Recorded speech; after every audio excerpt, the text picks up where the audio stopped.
Hello everybody, Maven here, and I'm sure you've all seen everyone's content recently about the Edge of Fate reveal and videos going over all of the new weapons and exotics and mechanics, etc. There's 27 new weapons in total that got spoiled this week, and I'll link an article down below that goes over all of them and all of their roles. But today we're focusing on two weapons in particular that really stood out to me. Two weapons that I have a feeling will become staples of my regular loadouts. Weapons that I recommend keeping an eye on and prioritizing when the Edge of Fate releases. So let's go over what those are. Hope you enjoy. Shout out to our sponsor, Advanced GG, the #1 gaming supplement in the world. Use code MAVEN at checkout for 10% off. Link down below. Thank you. Now, there are a plethora of awesome weapons that I'm hyped for in the Edge of Fate, and I'm sure I can justify several honorable mentions. But the first one of the two we need to highlight today is the Giver's Blessing Kinetic 720 RPM auto rifle. When I first saw this thing, my jaw dropped to the floor. I was dumbstruck for a good 30 seconds. Not gonna lie, I nerdgasmed.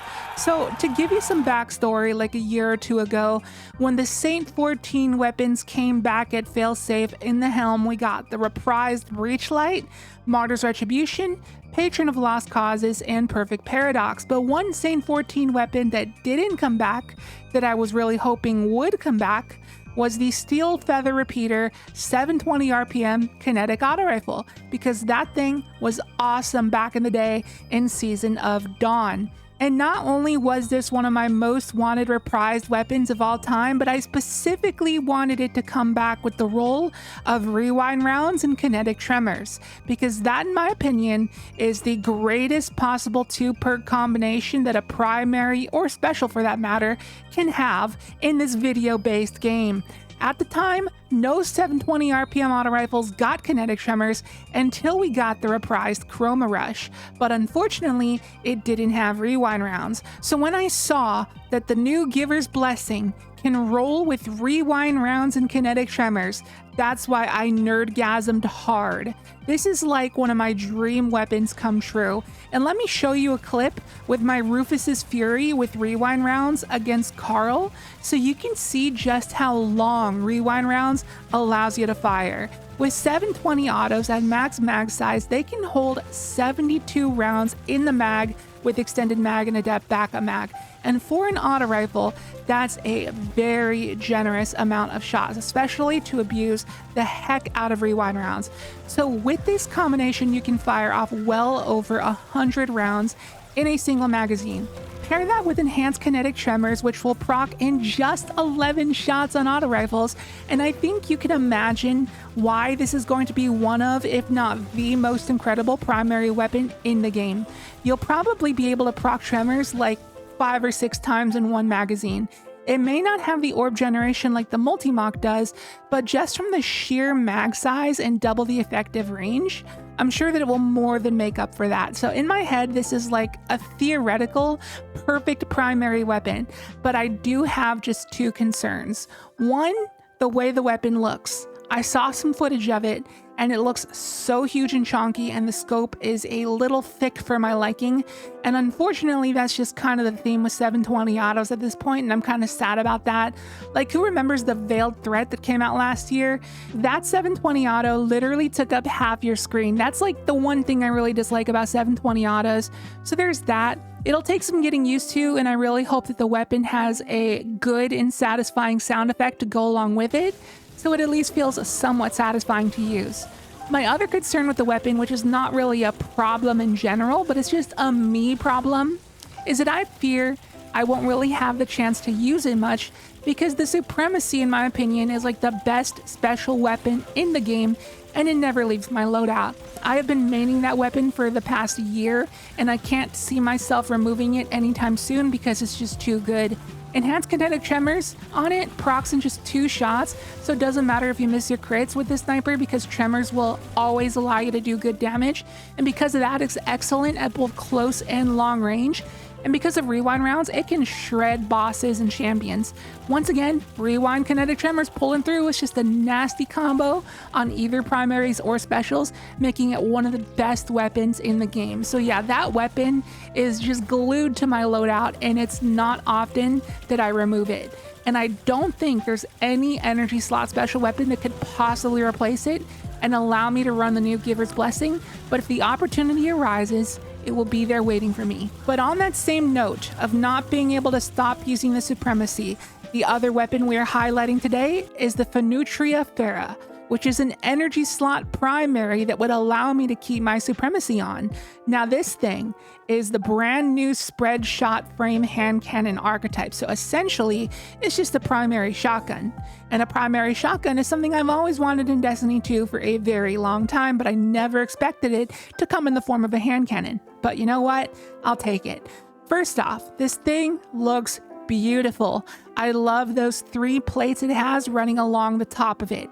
It reminds me a lot of the ornament you can get on the Still Hunt sniper rifle, as well as the Sun's Apex arms for the hunter, which that arm is easily the most unfortunate armor piece in Destiny history, because that plated arm is unbelievably beautiful, but the other arm is just a limp noodle.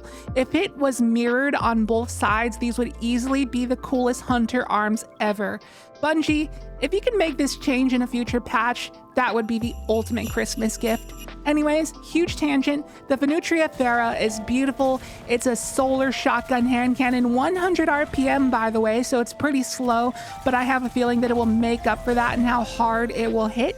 We obviously do not know the DPS values of it, but I can already guarantee you it'll be the highest DPS hand cannon archetype within its intended range, which will probably be around SMG range. And this thing just so happens to get access to Incandescent in Column 4, which is the best ad clear perk in the game. And right now, just the thought of running around with infinite shoddy, doing heavy damage and chaining incandescent explosions and ignitions everywhere sounds like a really, really good time to me.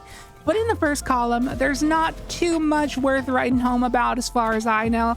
It does get Slide Shot, which is an okay perk, and it'll alleviate some of the need for us to reload manually. However, there are 2 perks in the third column which we don't know what the heck they do.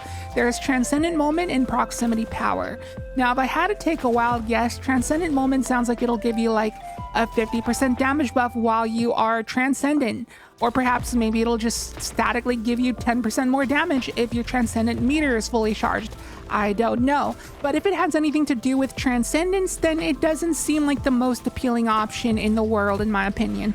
And then Proximity Power seems more this hand cannon speed, because the word proximity makes me think it'll have something to do with being surrounded, and it being a shotgun, you'll likely be surrounded often, but as it is, I'm not really a fan of the perk surrounded due to how inconsistent it is.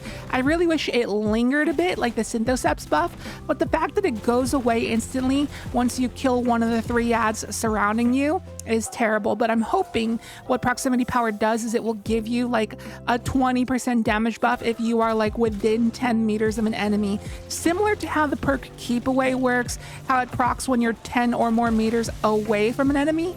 This perk will proc when you're 10 or less meters near an enemy. I think that'd be pretty cool and fit in well with the shotgun theme. But anyways, we'll have to wait and see what these perks do, otherwise Slide Shot or Threat Detector can be okay. But just Incandescent alone, with the fact that it'll be a very hard-hitting infinite ammo shotgun, will be enough ad clear power, satisfaction, and fun for this to be a top contender to be my new main primary in the energy slot. I don't think it will be good for harder content like Master or Grandmaster stuff, because you need range in that difficulty tier, but for any other kind of content like raids, dungeons, seasonal content, campaigns, etc., this will be like the best in slot primary weapon. If it can do more DPS than the reissued No Survivors SMG we just got in Rite of the Nine, then there's a good chance, but we'll just have to wait and see once we get our hands on it.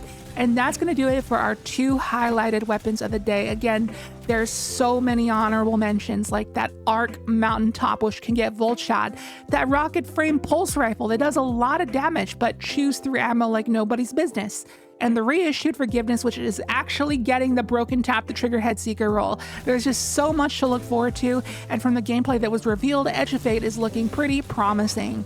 And if you are new here, please consider subscribing, as I'll be doing more Edge of Fate content from here on out, going over different builds that will be really juicy heading into the new season. So if that sounds like a good time, I hope you stick around for more. Thank you so much for watching. Hit that like button if you enjoyed, and let me know which weapon you're looking forward to the most in the comments. And and I will catch you in the next video. See you later.